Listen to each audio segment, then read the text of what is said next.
The country that lies north of the ocean and south of the snowy mountains is called Bharatvarsha.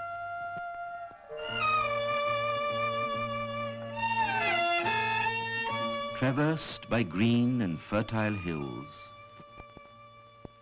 blossoming trees bright with orchard gleams, and fields of waving corn,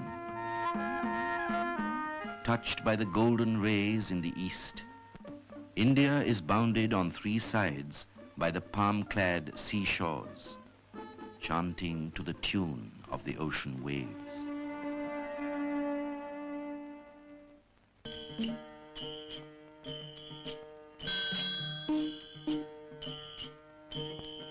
On the west coast, the Sea of Oman splashes against the solid rocks of the city of Porbandar in Saurashtra.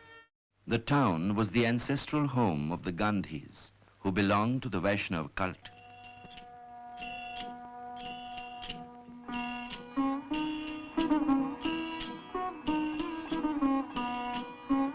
It was here that Mohandas Karamchand Gandhi was born on the morning of October 2nd, 1869.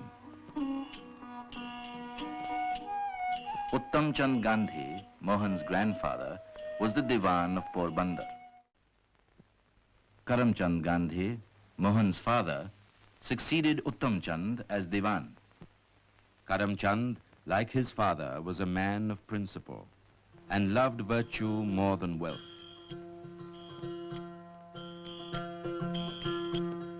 Mohan's mother, Putlibai, was deeply religious and had a strong personality. She would take the hardest vows without flinching.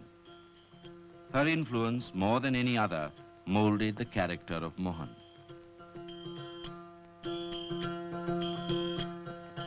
At the age of 6, Mohan was sent to school close to his house.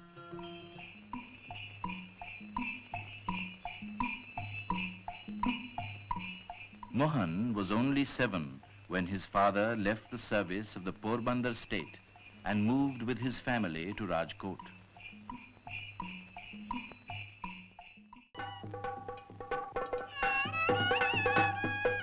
At the early age of 13, Mohan was married to Kasturbai, of the same age at Porbandar. Soon he assumed the authority of a husband. In 1887, Mohandas Gandhi passed the matriculation examination from the Ahmedabad Center and joined the Samaldas College at Bhavnagar. But at the end of the first term, he left the college to proceed to England to study law. At the age of 18, he sailed from Bombay on September 4th, 1888. Mohandas Gandhi joined the Inner Temple to qualify as a barrister on November 6, 1888.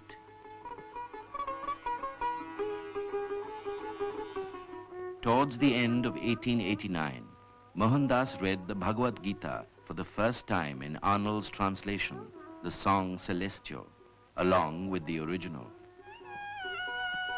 At the instance of a friend, Mohandas read the Bible. He liked the New Testament, and the Sermon on the Mount went straight to his heart. M.K. Gandhi passed his examination with credit and was called to the bar on June 10, 1891.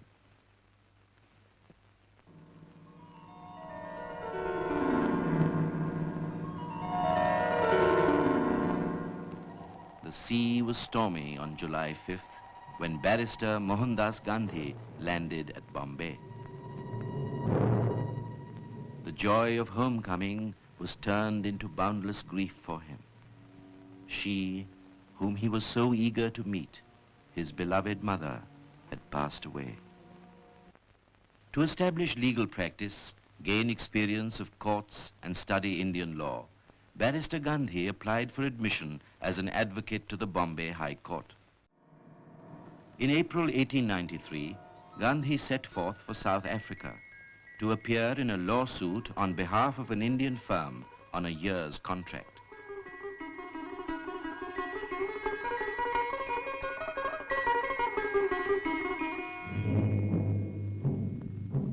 After a month's journey, he landed at Durban.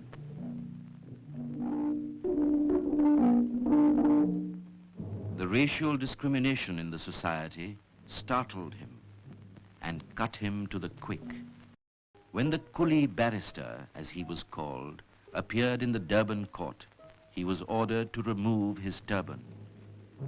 Gandhi felt insulted, demurred, and left. The press described him as an unwelcome visitor.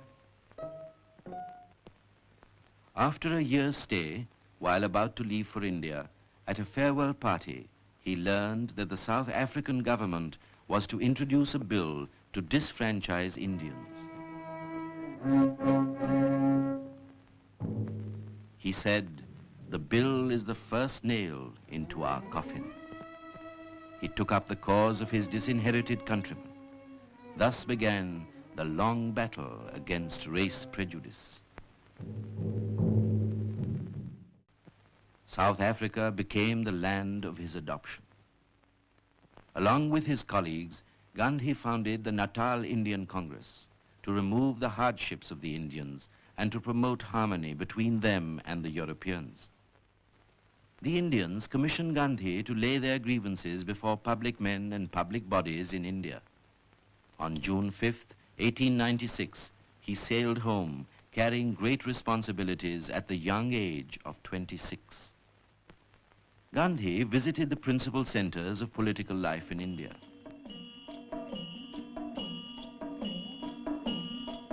His impassioned speeches stirred the Indian mind.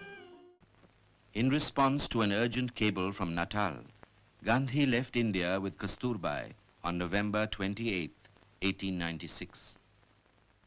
On reaching the port of Durban, the ship was put in quarantine because of the white residents' agitation for the repatriation of the Indians. After 23 days of quarantine, when Gandhi landed, some European youngsters pelted him with stones, snatched away his turban, and kicked him. Even then, his heart did not arraign his assailants. On the outbreak of the Boer War between the Dutch settlers and the British in 1899, he organized an Indian ambulance corps and left for the front. They worked under the fire of enemy guns and carried wounded soldiers to hospitals through heat and dust. The humble work of the sons of the empire was applauded, and they were awarded the War Medal. On his return to India in 1901, Gandhi reached Calcutta to pay his first visit to the Indian National Congress, moved a resolution on the conditions of the Indians in South Africa, and pleaded for India's active sympathy. Before settling down, Gandhi made an extensive tour of India. To acquaint himself with the hardships of the passengers, he traveled third class. Just when he seemed to be settling down, he received an unexpected cable from South Africa and returned to Natal at the call of his countrymen. Realizing that he must remain in Transvaal and fight the battle through, he set up his office in Johannesburg. He was enrolled as an attorney of the Supreme Court. Convinced that the life of labor is a life worth living, Gandhi bought a fruit orchard at Phoenix.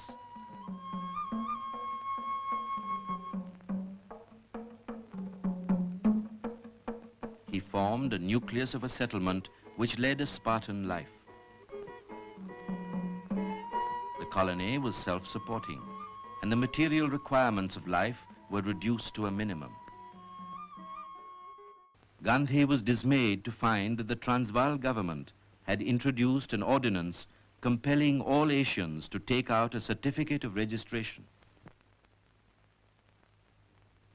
Condemning this black act, Gandhi observed that it was not merely abominable, but a crime against humanity. The Indian community was fiercely indignant. On September 11th, 1906, Gandhi took the pledge at a mass meeting with God as witness. I shall die, but not submit to the anti-Asiatic law. Since that day, Gandhi's life story has mainly been the history of Satyagraha. On January 10th, 1908, Gandhi entered the prison gate for the first time for civil disobedience. After about a fortnight, the prison gates were opened for Gandhi and his colleagues, consequent upon the Smuts-Gandhi settlement. General Smuts played foul and did not repeal the Black Act. The Indian community was thrown into a turmoil. The struggle was resumed with a bonfire of certificates. Gandhi's dream of developing a community of satyagrahis, living a new and simple life in rural surroundings, took final shape on a farm near Johannesburg, named after Tolstoy. On the passing of the immigration bill, a fresh grievance arose, and Gandhi said, "Once more into the breach, my friends." In October 1913, hundreds of Indians, men and women with children in their arms, thronged Newcastle to march to Transvaal as a protest against the £3 tax levied on their freedom. The soldiers of Satyagraha offered prayers and began the epic march in the name of God. Gandhi was arrested 3 times in 4 days, but the march continued, proclaiming the grim tenacity and the stern determination of the marchers. On the triumphant end of the Satyagraha struggle, Gandhi observed, "Satyagraha is a priceless weapon, and those who wield it are strangers to disappointment or defeat." Gandhi felt that his mission in South Africa was over. He had spent 21 years there, sharing to the full the joys and sorrows of human experience, and had realized his vocation in life. He sailed for England on July 18, 1914, along with Kasturbai, on his way back to India. Seeking his own hermitage in an atmosphere of renunciation and service, Gandhi founded the Satyagraha Ashram at Kochrab near Ahmedabad on May 25th. With 25 inmates bound by vows of truth and celibacy, non-violence and non-possession, Swadeshi, Khadi, and the removal of untouchability. In 1917, Gandhi found a congenial task in the service of the oppressed peasants on the indigo plantation of Champaran in North Bihar. His arrival for investigation into their grievances roused new hopes in the peasants, and they thronged to him to tell their woes. The compulsory growing of indigo was abolished on the recommendation of the inquiry committee. The century-old stain of indigo was washed away, and the country had its first object lesson in individual civil disobedience. In the middle of 1917, on the outbreak of the plague in Kochrab village, Gandhi shifted his ashram to the bank of the river Sabarmati.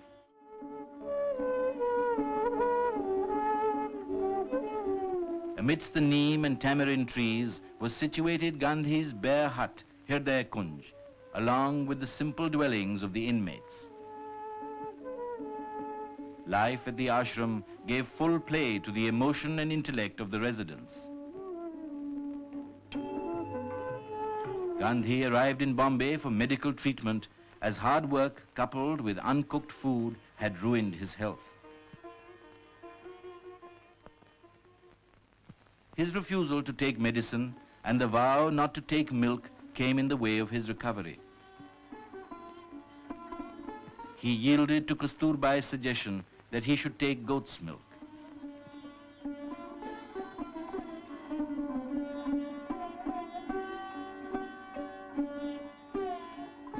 During the convalescent period at Mani Bhavan, he learnt and practiced spinning, and the wheel hummed merrily in his room.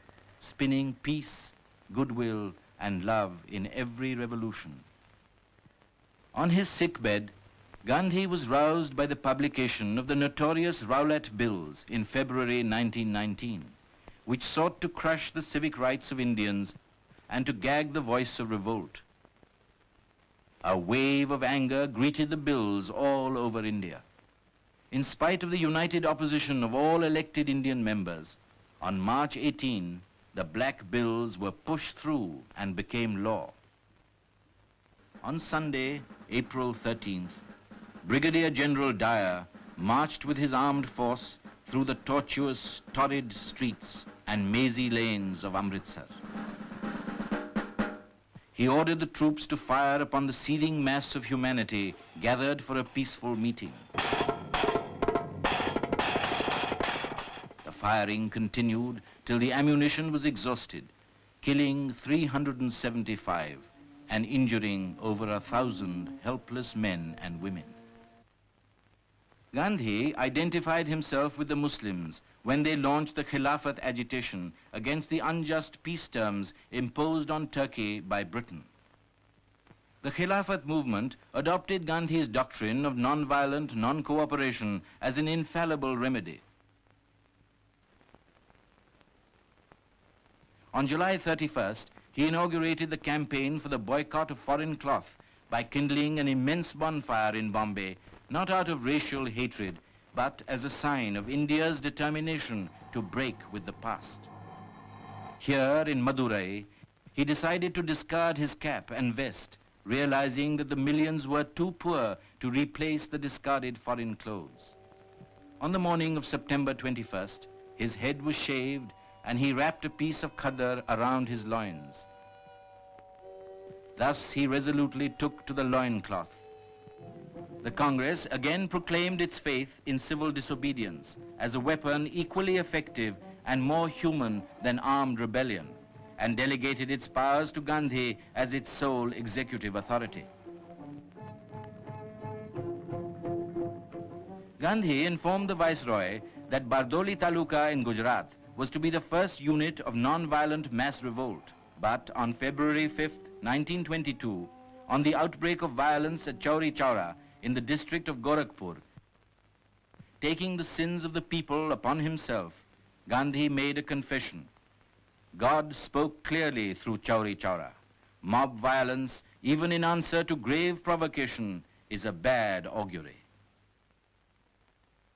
He suspended the intended mass civil disobedience in Bardoli and imposed on himself a 5-day fast as a penance. On March 10th, when Gandhi was about to retire, the police party arrived in the ashram to arrest him.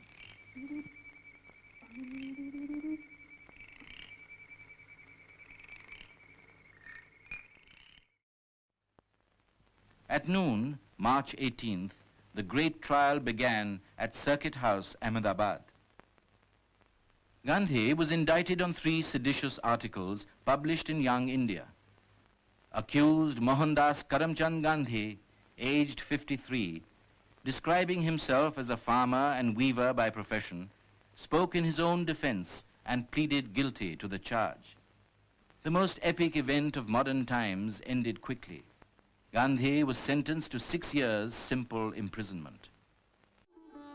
On February 4th, the government remitted the unexpired portion of Gandhi's sentence and released him unconditionally.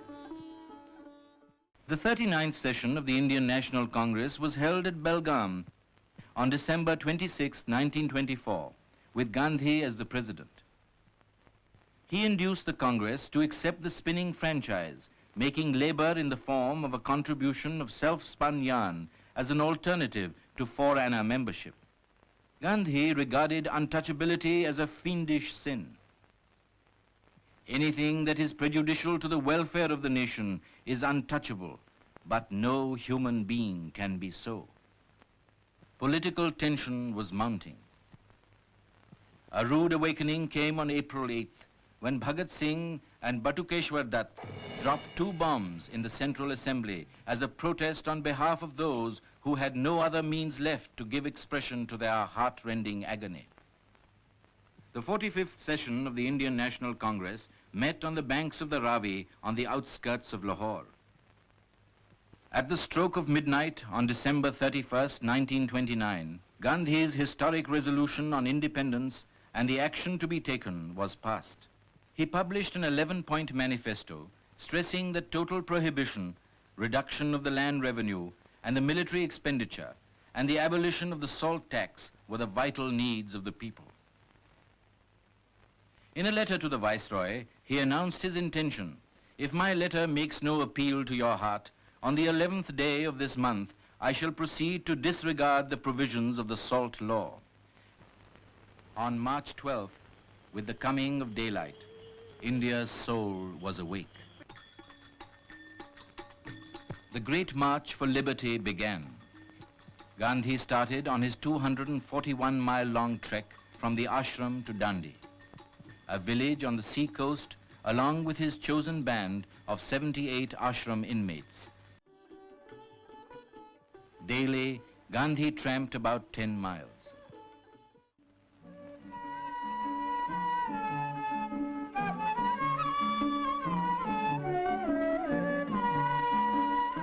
After a 241-mile-long trek lasting for 24 days, the pilgrims reached the promised land on the morning of April 5th. On April 6th, after the dip into the sea, walking at a slow pace in solemnity, Gandhi picked up a lump of natural salt on the seashore, and the nefarious monopoly was broken. This was the signal for which the nation had been long waiting. There were numerous prosecutions, more numerous arrests, far more numerous detentions, forcible seizures of salt, and brutal and savage assaults on the people. India was in full revolt. Scores of members resigned from the legislature. The Congress committees were declared illegal. The police began mass arrests. India became a vast prison house, and yet the government failed to bend the people. On February 17th, the half-naked fakir, as Winston Churchill called Gandhi, went to the Viceroy's house to parley with the representative of the King Emperor. After 8 meetings, spread over 3 weeks, the Gandhi-Irwin Pact was signed on March 5th, 1931. The settlement was provisional and conditional. The vital question of the objective of independence remained. "It is not wise to say which is the victorious party," remarked Gandhi. The prison gates opened. Thousands of civil disobedience prisoners were discharged and welcomed by the people. Despite Gandhi's desperate pleading, Bhagat Singh, Rajguru and Sukhdev were executed on the eve of the Karachi Congress. The Karachi Congress, convened under the shadow of Bhagat Singh's execution, truly represented the temper of the country at the moment. As Gandhi arrived, the demonstrators greeted him with black flags and shouts of "Down with Gandhiism" and "Long live Bhagat Singh." Gandhi received them sweetly and smilingly accepted the black flowers, and their indignation completely subsided.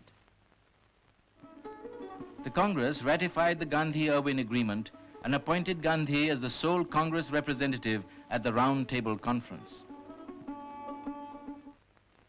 Gandhi reached Bombay on August 29th to catch the boat in time. SS Rajputana was ready to sail. Accompanying Gandhi were 2 fellow delegates, Sarojini Naidu and Madan Mohan Malaviya.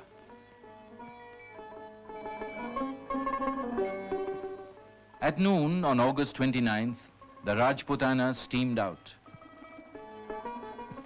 Jawaharlal Nehru watched the ship that carried the sole representative of 1/5 of the human race to the Arabian Sea and the far west. Quaint traveler carried the scantiest of luggage and scrupulously observed his daily routine on board the ship. On the misty, cold morning of September 11th, SS Rajputana anchored at Marseille. When the spiritual ambassador of India alighted on the soil of war-weary Europe, he was hailed with shouts of "Vive le Gandhi!" At Folkestone on September 12th, Britons gathered to greet the guest of the nation. Gandhi landed on British soil with thoughts of the hard task ahead. "I am here to vindicate the honor of India and to uphold truth as I see it, for I believe it is the keystone of life."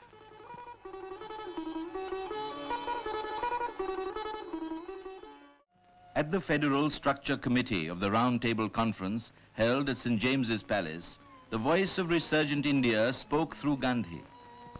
The goal of absolute independence remains intact. Gandhi stressed the need of adult suffrage and racial equality and advocated an honorable partnership between India and Britain.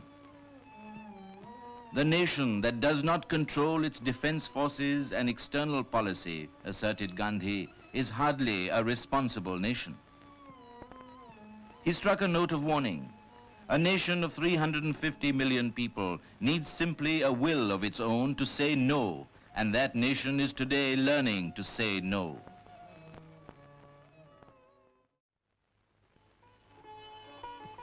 In this center of the British textile industry, the Mayor of Darwin welcomed the most uncompromising advocate of the boycott of foreign cloth. He pointedly asked the operatives, "Do you want Lancashire's prosperity to be built upon the ruin of the Indian artisan?" Their spontaneous reaction was, "We know each other now."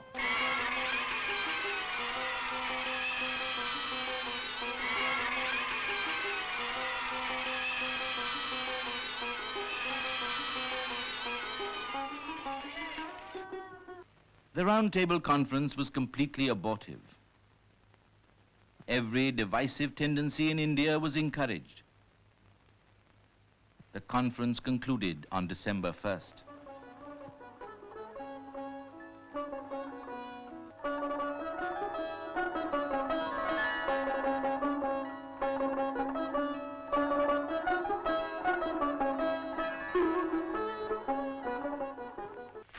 Whatever the result of the mission that brought me to London, I know that I shall carry with me the pleasantest memories of my stay in the midst of the poor people of East London.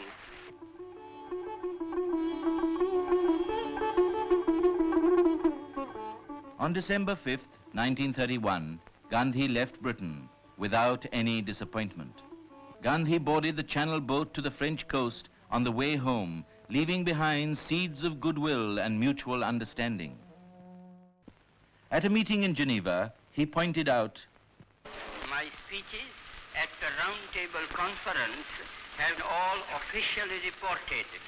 Meanwhile, I must ask you to believe me when I say that I have never made a statement of this description, that the masses of India, if it became necessary, would resort to violence. All that as you like. It is complete independence that we want."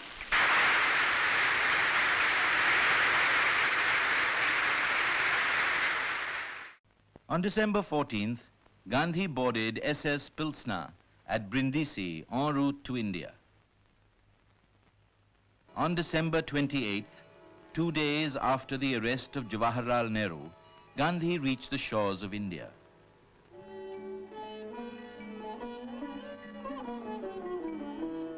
Bombay staged a magnificent welcome to Gandhi. Thousands turned out en masse to greet him. Gandhi encamped on the terrace of Mani Bhavan and acquainted himself with the situation. Gandhi gave detailed account of his work in Britain to the members of the Congress Working Committee. He discussed the grim situation in the country with his colleagues and sought an interview with Lord Willingdon to find a way out. On receiving a stiff reply from the Viceroy, Gandhi had no choice left but to resort to civil disobedience. He prepared to go to jail. The government instantly struck back, and when the whole nation was asleep, Gandhi was put under arrest at 3 a.m. on Monday, January 4th, his weekly day of silence in the tent on the terrace of Mani Bhavan. On August 17, 1932, the British Premier's Communal Award confirmed Gandhi's fear of a perpetual bar sinister which separated the untouchables from the Hindu fold. He informed Ramsay MacDonald that he would fast unto death from the noon of September 20th if the decision was not abandoned. In a yard of the gaunt grey prison at Yeravada, Gandhi commenced his vow of extreme self-sacrifice. On the 5th day of the fast, the caste Hindus and the depressed class leaders, in consultation with Gandhi, signed the pact accepting joint electorates. The Yeravada Pact nullified the British Premier's decision. Gandhi broke his fast of 6 days and 5 hours.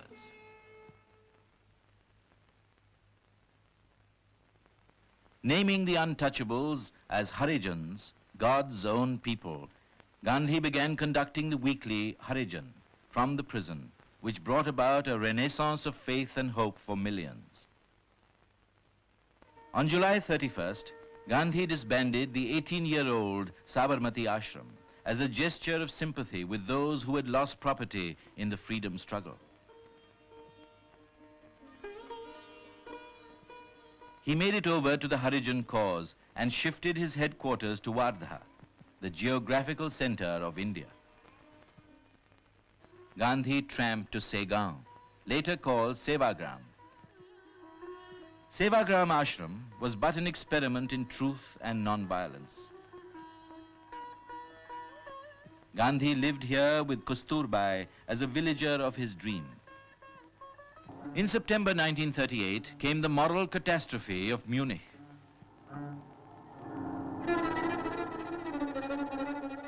Compelled to heed the rumbling of the coming storm, Gandhi observed, "The peace Europe gained at Munich is a triumph of violence. It is also its defeat. The science of non-violence can alone lead to pure democracy." Anticipating the devastating consequences of war, Gandhi wrote to Herr Hitler, the one person who could prevent a war that would reduce humanity to a savage state. "Must you pay this price for an object, however worthy it may appear to you? Will you listen to the appeal of one who has deliberately shunned the method of war?" he asked. For a while, to pass beyond the darkness that enveloped the destiny of the world, Gandhi and Kasturbai visited Shanti Niketan at poet Tagore's invitation in February 1940. Poet welcomed Gandhi as one of their own and as one belonging to all humanity.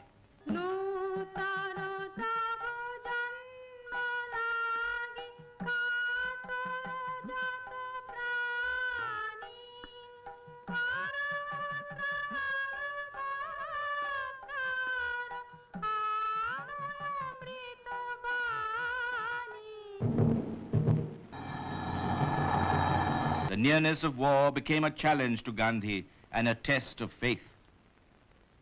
He resumed the weeklies to disseminate his view that all war is immoral. Just then, Sir Stafford Cripps came to India with the proposals of the British War Cabinet on self-government for discussion with representative Indians. On March 27, Gandhi arrived in New Delhi as Cripps was anxious to meet him.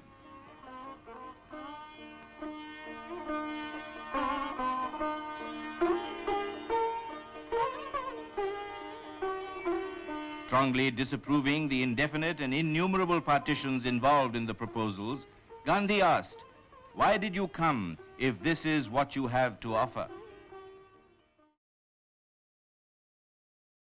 The Quit India campaign began to take shape in Gandhi's mind. Accepting Gandhi's view that India's bondage enfeebled her for her own defense, the Congress Working Committee proclaimed to the country that British rule in India must end. Only the glow of freedom would enable the people's united will to resist aggression. The leaders assembled in Bombay on the eve of the All India Congress Committee meeting, which had been summoned to endorse the Quit India resolution. On August 7th, 1942, they assembled at the Gawalia Tank Maidan and awaited the final call for India's deliverance.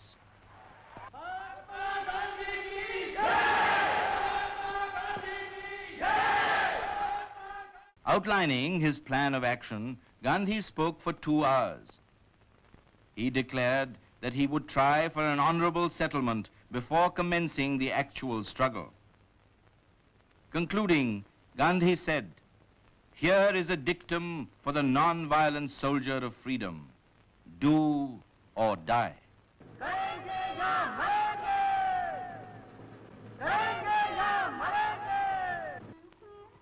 A few hours later, in the early morning of August 9th, Gandhi was removed from the scene of action and immured along with his party behind the barbed wire isolation of the Aga Khan Palace detention camp at Pune. In detention, Kasturbai's health deteriorated fast. She died as a prisoner on February 22nd, 1944. On May 6, 1944, India heaved a sigh of relief on Gandhi's sudden and unconditional release on medical grounds. He went to Jinnah's house on September 9, 1944, as a seeker of light for establishing living peace.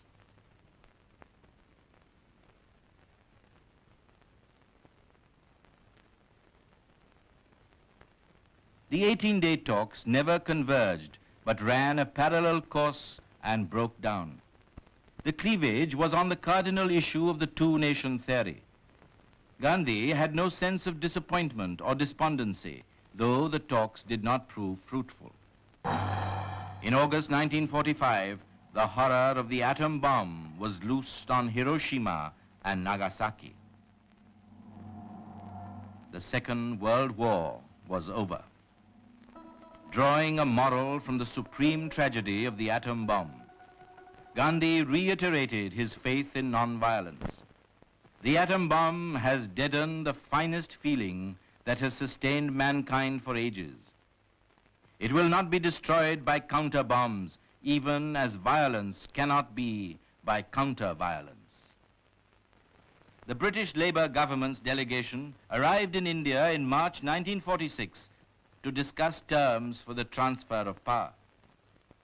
Gandhi came to Delhi to meet the British delegation at the request of Lord Pethick Lawrence and lived at the sweeper's slum.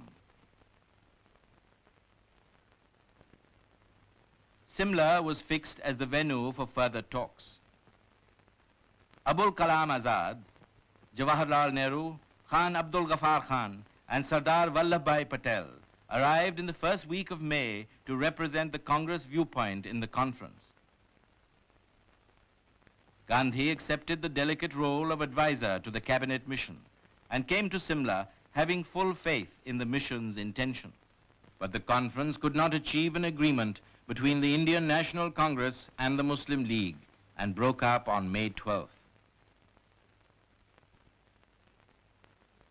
A call by the Muslim League to observe August 16, 1946 as Direct Action Day to protest against the proposed formation of the interim government let loose an orgy of violence at Calcutta.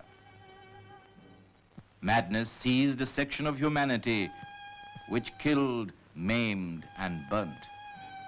The fury spread, burning its way into Noakhali and Tripura, rural areas of East Bengal.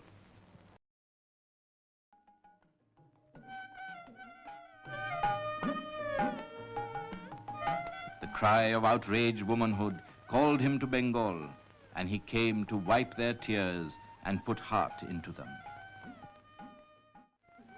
The pilgrim of peace arrived in Noakhali to venture in faith. His technique of non-violence was on trial.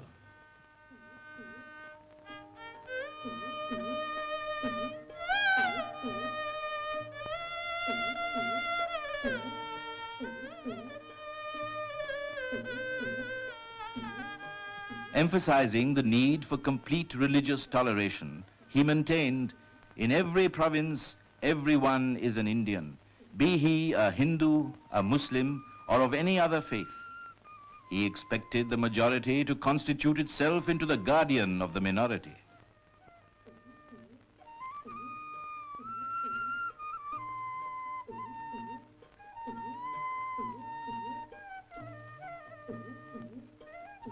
In Gandhi's presence, fear fled, and the hold of fanatical terror loosened. While Gandhi's mind was full of the dark implications of the madness, he received an invitation from Lord Mountbatten, the new Viceroy of India, to meet him. In the Viceregal Gardens, he met Lord and Lady Mountbatten. The Viceroy declared that his mission was to transfer power to Indian hands. Gandhi made it clear that he was opposed to any division of India. On June 3rd, Mountbatten secured the consent of the Congress and the League leaders to the British government plan of setting up two independent dominions on August 15th, 1947. The Congress Working Committee disliked the partition of India, but it could not let India bleed continuously, and accepted the plan.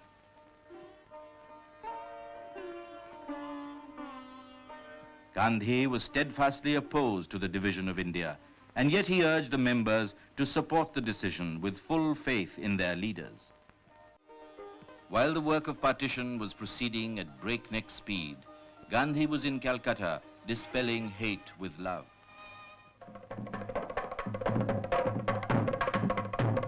The midnight of August 14th, 1947 symbolized the rebirth of a nation after the slumber of centuries and a long struggle for self-determination.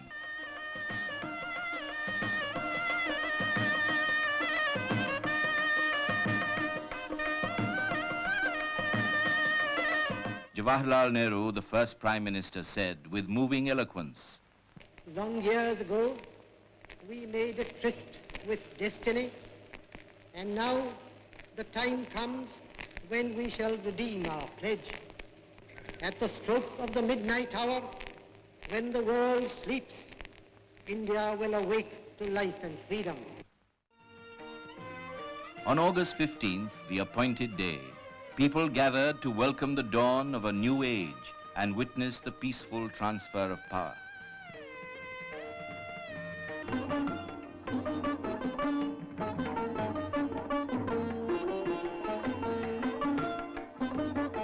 Time of rejoicing was brief. The rumblings of communal frenzy could be heard in the distance. A vast region was churning with hate. Minorities were tyrannized and persecuted.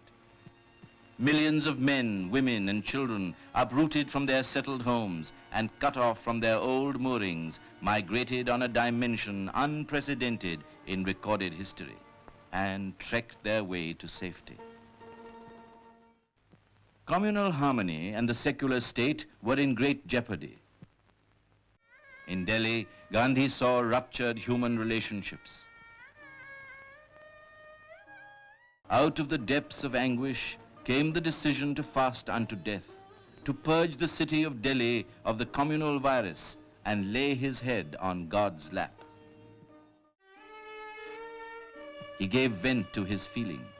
Death for me would be a glorious deliverance, rather than that I should be a helpless witness to the destruction of India. As the leaden hours crept by, and drop by drop, strength ebbed out of the frail body on the fasting bed, a deep heart-searching set in amongst all concerned. The fast terminated with the reunion of hearts of all communities, brought about by an awakened sense of duty on January 18th.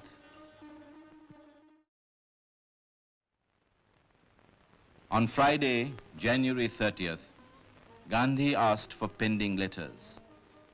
I must reply to them today, for tomorrow I may never be.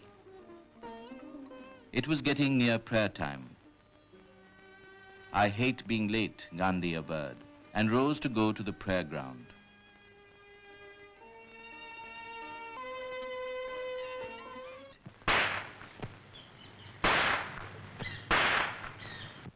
Nathuram Godse, lodged hot lead in the soft flesh of the man who had known no enemy. The United Nations organization lowered its flag. Peoples of all races felt as one human family in mourning.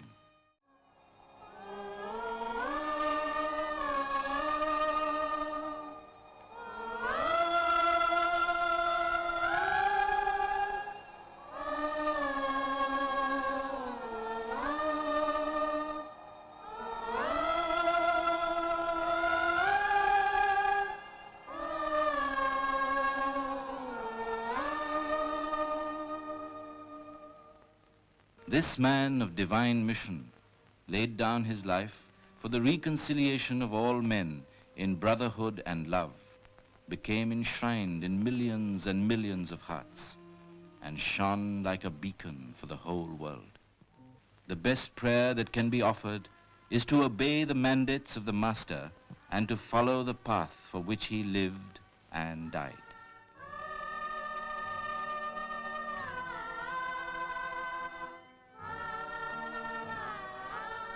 On January 31st, as the setting sun looked on with a red glance, Gandhi's body was laid on a sandalwood pyre at Rajghat.